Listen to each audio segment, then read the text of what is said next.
Hello everyone, क्या guys आप सबको पता है हम वर्ब को नाउन में कन्वर्ट करके वर्ब से ही वाक्य की शुरुआत कर सकते हैं। आपने अब तक देखा होगा वाक्य की शुरुआत सब्जेक्ट या फिर ऑब्जेक्ट से होती है, लेकिन आज मैं आपको बताऊंगा वर्ब को आप नाउन बनाओ और उसी से वाक्य की शुरुआत कर सकते हो। गाइज आज का टॉपिक थोड़ा एडवांस इंग्लिश का होने वाला है, so without wasting our time let's get started. और हाँ, अगर आप हमारे चैनल पे नए हो गाइज तो सब्सक्राइब आवर चैनल, बिकॉज इस तरह की वीडियो मैं रोज बनाते रहता हूँ। सो गाइज आज हम बात करने वाले हैं इस इंग्लिश स्पीकिंग कोर्स में एक टॉपिक की। उस टॉपिक का नाम है verb versus noun, means V versus N, right guys.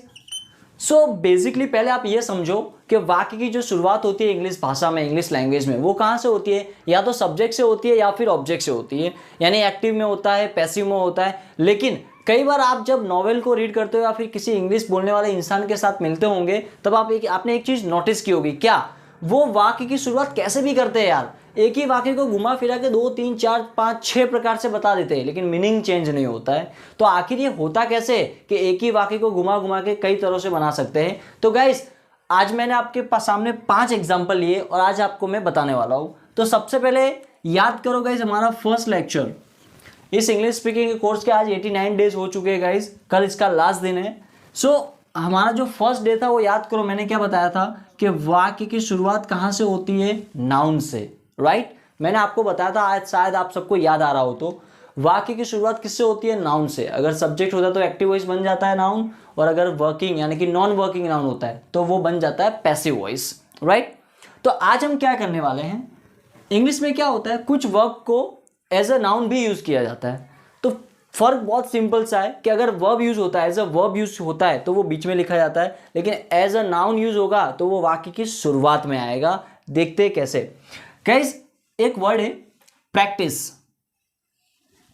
Right. इसका मतलब क्या होता है? प्रैक्टिस यानी अभ्यास करना, प्रैक्टिस करना। तो ये क्या है? वर्ब बन जाता है। लेकिन अगर एस ई की जगह पे मैं अगर सी ई लिखता हूं, क्या ध्यान से सुना, एस ई की जगह पे मैं अगर सी ई लिखता हूं तो ये बन जाएगा नाउन।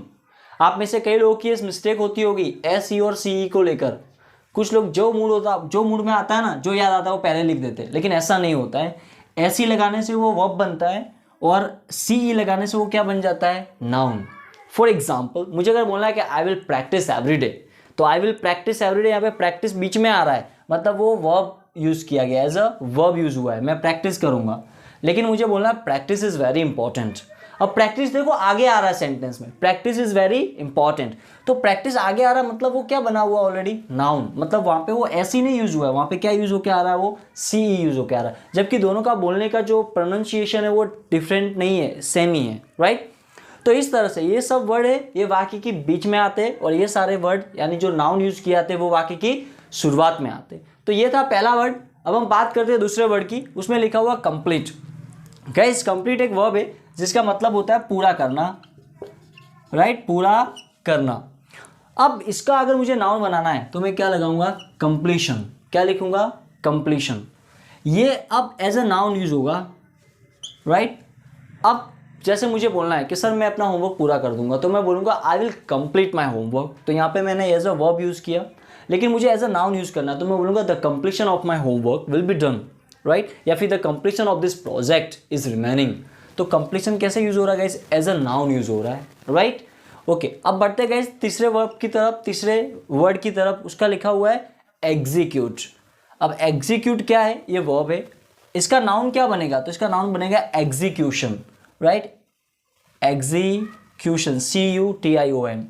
अब गाइस एग्जीक्यूट का मतलब होता है एग्जीक्यूट करना, मतलब हमने कोई प्लान बना दिया, उसको अमल में लाना, अप्लाई करना, राइट। मान लो हमने दिमाग में प्लान बना लेके ऐसा ऐसा हमें करना है, फिर जब उसको हम एक्शन में लाते हैं तो उसको बोलते हैं एग्जीक्यूट करना, प्लान एग्जीक्यूट किए जाते हैं। तो मैं बोलूंगा the CEO of this company will execute this plan tomorrow at 9 AM, right. लेकिन मुझे अगर एज अ नाउन यूज करना तो मैं क्या बोलूंगा? The execution of this plan will be done और will be performed by the CEO of this company. तो देखो दोनों में फर्क क्या है? ये बीच में आ रहा है, ये वाक्य की शुरुआत में आ रहा है। गाइस मैं यहाँ पे खाली आपको 5 ही एग्जांपल बता रहा हूँ, लेकिन एक चीज बताओ कि इंग्लिश की दुनिया में ऐसा टॉपिक है, ऐसा होता है, राइट, ताकि आप भी एक एडवांस इंग्लिश बोल पाओ। एडवांस इंग्लिश में आपको भी एक होता है कॉन्फिडेंस फील हो। लास्ट वाला चौथा जो लिखा हुआ वो क्या लिखा हुआ है? नोटिफाई। अब नोटिफाई आपने वर्ड नहीं सुना होगा, राइट, लेकिन हाँ इसका नाउन वर्ड सुना होगा, नोटिफिकेशन। मोबाइल्स में आते हैं ना तरह तरह के नोटिफिकेशन आते हैं, राइट। अब नोटिफिकेशन क्या है, नाउन है, लेकिन इसका वर्ब क्या है, नोटिफाई। अब हमने ये वाला सुना हुआ है ज़्यादा, उसी तरह 5 नंबर का ना वो भी ऐसा ही है, इंजेक्ट नहीं सुना हमने, लेकिन इंजेक्शन सुना हुआ है।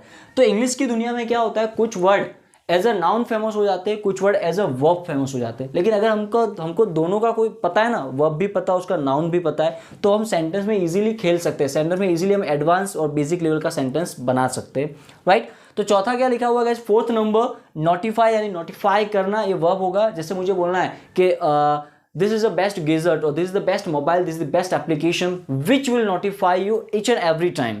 तो नोटिफाई यहाँ पे क्या यूज हो रहा है, एज अ वर्ब। लेकिन मैं बोलूंगा the notification of this application will not disturb you. तो नोटिफिकेशन कैसे यूज हुआ, एज अ नाउन, इसीलिए इसको मैं आगे बोल रहा हूँ। अब जरूरी नहीं है नाउन बार बार आगे ही आ सकता है, यहाँ पे जो आप नाउन बना जरूरी नहीं है आगे, लास्ट में भी लिखा जा सकता है।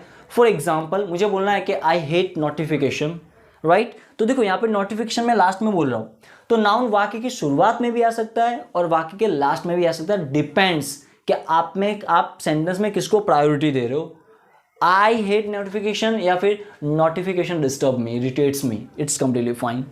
लास्ट वाला लिखा हुआ है इंजेक्ट। अब inject is a verb, injection लगाने को बोलते हैं इंजेक्ट, राइट।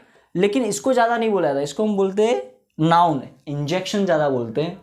अगर आप में से कई लोग होंगे जिन्होंने पहली बार ही सुना होगा ये वर्ड इंजेक्ट करना, लेकिन injection is a noun, right. तो गाइज इस तरह से मैंने आपको सिर्फ 5 वर्ड बताए हैं, लेकिन इंग्लिश की दुनिया में पूरा का पूरा बोलते हैं ना भरे हुए वर्ड्स से, राइट। इसी तरह 8-9 लाख वर्ड्स थोड़े ना होते हैं इंग्लिश की डिक्शनरी में।